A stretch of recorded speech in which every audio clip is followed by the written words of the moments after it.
नमस्ते दोस्तों।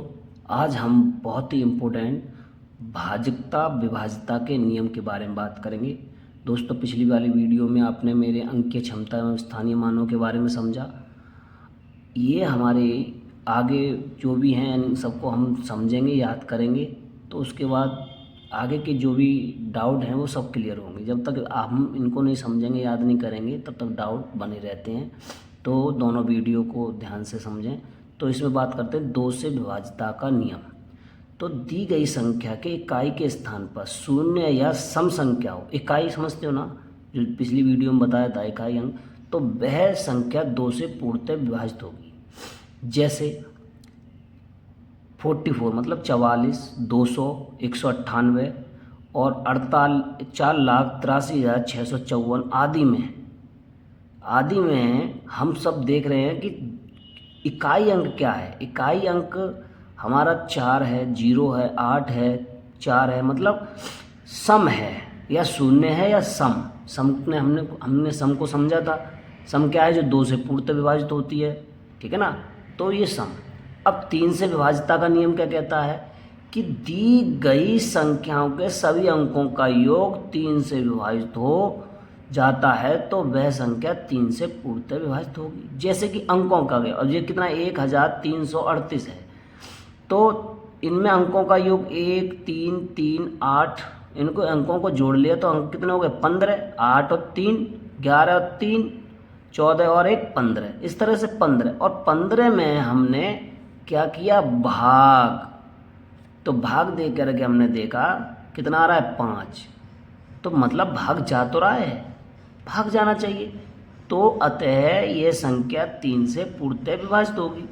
और वैसे आप पता नहीं कर सकते, वैसे ये संख्या अंत में इकाई अंक 8 है, ये 2 से भी विभाजित हो जाएगी और 3 से भी, ठीक है ना। इकाई अंक कितना है? 8, तो ये 2 से भी विभाजित हो जाएगी, ठीक है ना। अब बात करते हैं आगे 4 से विभाज्यता के नियम। 4 से विभाज्यता के नियम क्या कहता है कि दी गई संख्या के इकाई एवं दहाई अंकों द्वारा बनी संख्या 4 से विभाजित होगी। अंतिम दोनों अंकों शून्य हो तो वह संख्या 4 से पूर्णतः विभाजित होगी। जैसे कि देखो, इसमें 15,436 में इकाई और दहाई दोनों अंक कैसे हैं?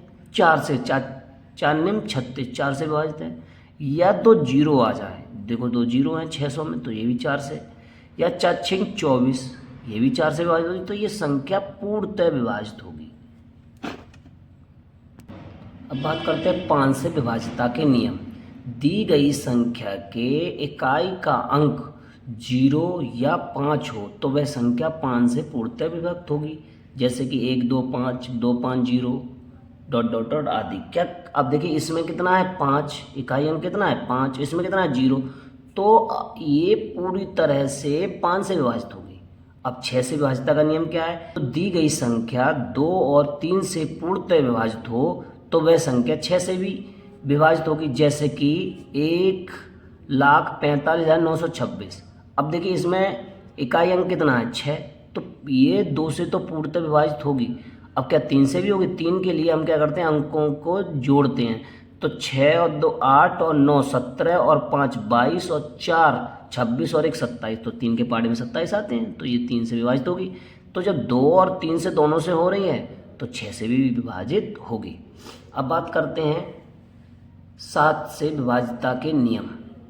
7 से क्या कहते हैं कि दी गई संख्या के इकाई का अंक दोगुना करके शेष बची में से घटा देने पर प्राप्त संख्या 0 या 7 से विभाजित हो तो वह संख्या 7 से पूर्णतः विभाजित होगी। जैसे कि 2 4 2 9 मतलब 2,429 में इकाई का अंक कितना है? 9। अब इकाई का अंक 9 है। इससे पहले ये देख लीजिए कि ये क्या 2 से विभाजित है? नहीं है, 3 से है। 3 के लिए क्या बताया था? अंकों को जोड़ना, कि 9 2 11 और 4 15 और 17, तो आते ही नहीं है 3 के पाड़े में, तो इससे नहीं होगी। 4 से भी नहीं होगी, 5 से भी नहीं होगी। 5 के लिए क्या बताया था हमने नियम कि इकाई अंक 0 या 5 हो। 6 से भी नहीं होगी क्योंकि 2 और 3 से नहीं हुई। और 7 से देखने के लिए इकाई अंक को हमने क्या कह दिया? दोगुना, तो 18 हो गए। और शेष बची संख्या से घटा देते हैं, मतलब कितनी बची? 242। अब 242 में से हमने क्या कर दिया, घटा दिया, और शेष क्या बचा, शेष जो बचा 42 घटाए तो 224, और 224 7 से पूर्णतः विभाजित है। देखो 7 एक का भाग दिया हमने, 7 का भाग दिया इसमें, 7 या 21, एक बचा 14 हो गए, 7 दूनी 14, पूर्णतः विभाजित तो है, इसीलिए ये संख्या क्या होगी, 7 से पूरी तरह विभक्त होगी। ठीक है ना। अब बात करते हैं 8 से विभाज्यता के नियम। दी गई संख्या के अंतिम 3 अंकों से बनी संख्या 8 से विभाजित हो या संख्या के अंतिम 3 अंक 0 हो तो वह संख्या 8 से पूर्णतः विभाजित होगी।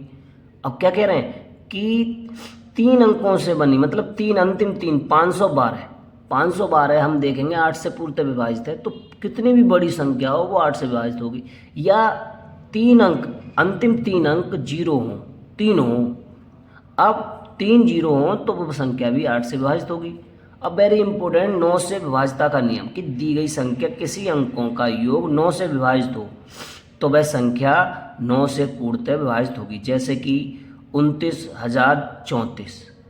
अब इसमें हमने देखा कि अंकों का योग कर लिया, अंकों का योग किया तो कितना आ गया 18, और 9 का भाग देंगे तो कितना आ रहा है, 2 बार जा रहा है, तो विभाजित हो रही है। तो जब विभाजित हो रही है तो ये संख्या 9 से ही हो रही है तो 3 से भी हो जाएगी, क्योंकि हम देखते हैं 18 हमारे किस में आते हैं, 3 की टेबल में आते हैं, तो 3 के पहाड़े में 18 आते हैं तो 3 से विभाजित होगी।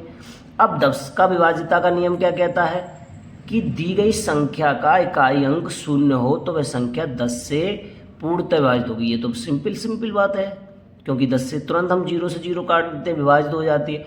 लेकिन सबसे इम्पोर्टेंट है 11 का विभाज्यता का नियम। अब 11 का विभाज्यता का नियम क्या कहता है कि दी गई संख्या के इकाई अंक से बाएं चलने पर विषम स्थानों के अंकों का योग तथा सम स्थानों के अंकों का अंतर 0 हो या 11 से विभाजित हो तो वह संख्या पूर्णतः विभक्त होगी। क्या कह रहे हैं कि सम अंकों का योग, सम हमने देखा, सम क्या हो गया, अगर हम बात करें यहाँ से, ये क्या है, विषम है 2, और ये क्या है, सम, तो ये संख्या है विषम और सम। अब ये नीचे जो मैं दिखा रहा हूँ आपको, ये क्या है, विषम, और ये संख्या विषम, और ये संख्या विषम, और ऊपर ये बची जो शेष वो क्या है, सम।